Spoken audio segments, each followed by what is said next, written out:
तब तक मत रुको जब तक आपको अपने लक्ष्य की प्राप्ति नहीं हो जाए। ये इस महान विभूति का कथन है। परम सम्माननीय प्रिंसिपल सर, अध्यक्ष महोदय, स्टाफ साथीगण, प्यारे बच्चों, जैसा कि आज परवाना ने बता दिया जीवन परिचय, उसी को लेते हुए मैं पहले थोड़ा सा आपको स्वामी विवेकानंद जी के बारे में और बताऊंगी, उसके बाद आपको करियर के बारे में बताएंगे। तो हमारा जिला झुंझुनू से स्वामी विवेकानंद का गहरा अटूट संबंध था।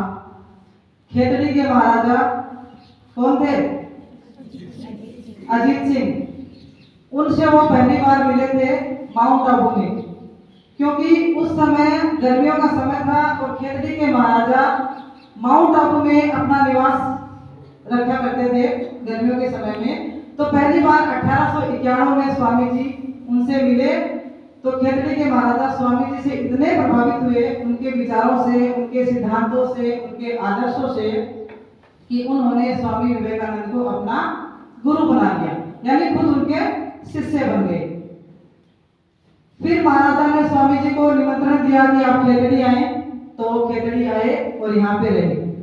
विवेकानंद जी के नाम पे अभी भी खेतड़ी में एक स्वामी विवेकानंद संग्रहालय बना हुआ है और पुस्तकालय भी है वहां पे। उसके बाद 1893 में जब ये शिकागो वाला सम्मेलन हुआ था, उससे पहले फिर वो 21 अप्रैल को यहाँ पे आते हैं महाराजा से मिलने के लिए।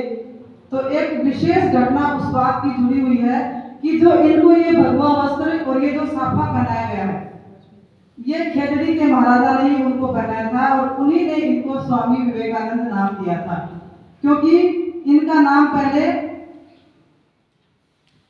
अलग हुआ करता था, विदिशानंद।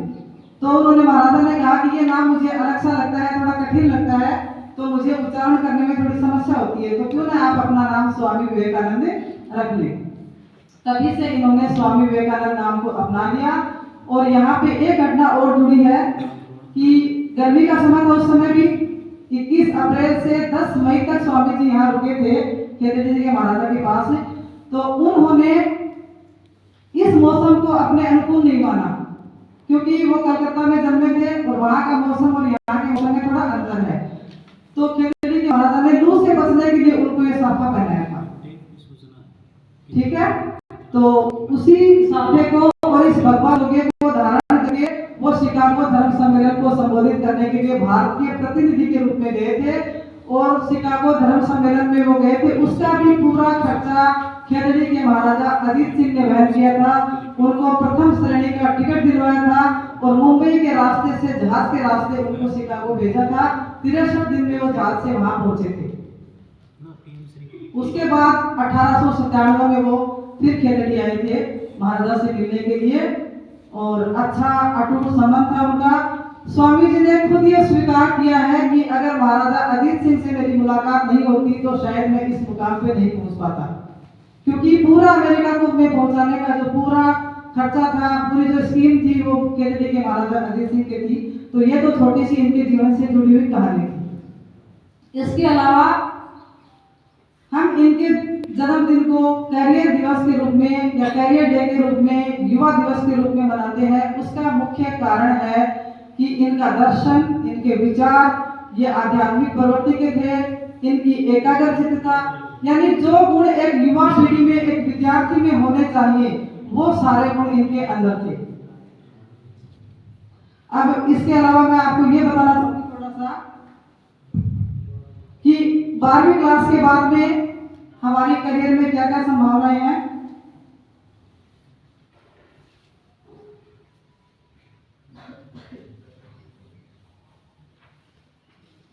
जैसे ही आपकी 12वीं परीक्षा का रिजल्ट आता है, तो उसके बाद कॉलेज शिक्षा के लिए या उच्च शिक्षा के लिए एडमिशन शुरू हो जाते हैं। तो कई बच्चे तो ये सोचते हैं कि हम कॉलेज में एडमिशन ले लें, और कई बच्चों का क्या होता है कि हम सीधा 12वीं के बाद कैसे जल्दी से जल्दी नौकरी लगे। उसके लिए कुछ डिप्लोमा होते हैं, कुछ कोर्सेज होते हैं। तो 2 स्कीम है इसके अंदर, एक तो पीसीएम और पीसीबी, फिजिक्स केमिस्ट्री मैथ्स, और पीसीबी में आता है फिजिक्स केमिस्ट्री बायोलॉजी। तो ज्यादातर स्टूडेंट जो है वो 12वीं के पीसीएम के स्टूडेंट होते हैं, यानी इंजीनियरिंग की ओर जाते हैं। कुछ नीट का एग्जाम वगैरह देते हैं, ठीक है। और कुछ जो है वो आर्ट्स सब्जेक्ट्स के जो होते हैं वो आर्ट्स की ओर चले जाते हैं। तो साइंस के बारे में मुझे इतना नॉलेज तो नहीं है, लेकिन फिर भी मैं बताने की कोशिश करूंगी। 12वीं के बाद पीसीएम के कोर्स कौन कौन से होते हैं? बैचलर इन टेक्नोलॉजी यानी बीटेक। साइंस वाले बच्चे ध्यान से सुने कि बीटेक कर सकते हो आप, bachelor of science BSc science कर सकते हो, B arts, bachelor of architecture, bachelor of computer application BCA, ये भी एक डिप्लोमा है, एक कोर्स है। Merchant navy, pilot Indian flying school, ये 2-3 साल का सीपीएल प्रोग्राम करवाती है ये। उसके बाद रेलवे में चयन के लिए भी 4 साल का प्रशिक्षण होता है। और जेई मेंस की तैयारी वगैरह ये आप सब जानते हो। फिर पीसीबी जो है, पीसीबी में आता है MBBS, bachelor of medicine and bachelor of surgery, bachelor of dental surgery यानी जो बीडीएस जो दांतों के डॉक्टर होते हैं ना, वो कोर्स भी किया जा सकता है। BHMS, bachelor of homeopathic medicine and surgery, homeopathy में भी अपना भविष्य आजमा सकते हो बच्चे। BAMS, bachelor of Ayurvedic medicine and surgery, BUMS, bachelor of यूनानी मेडिसिन एंड सर्जरी, यूनानी चिकित्सक होते हैं ना, उसमें भी कर सकते हैं। बैचलर ऑफ साइंस, इसमें भी बीएससी साइंस होता है।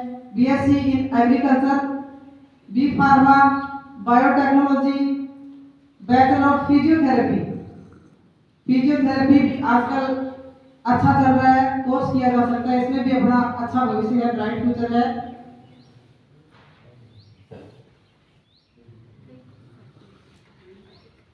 इसके अलावा साइंस के बाद कुछ डिप्लोमा भी है। 12वीं साइंस के बाद diploma in nursing, diploma in medical lab technology, diploma in radiological technology, diploma in electrical engineering और diploma in electrical mechanic engineering, sorry, diploma in civil engineering, diploma in chemical engineering, diploma in biotechnological.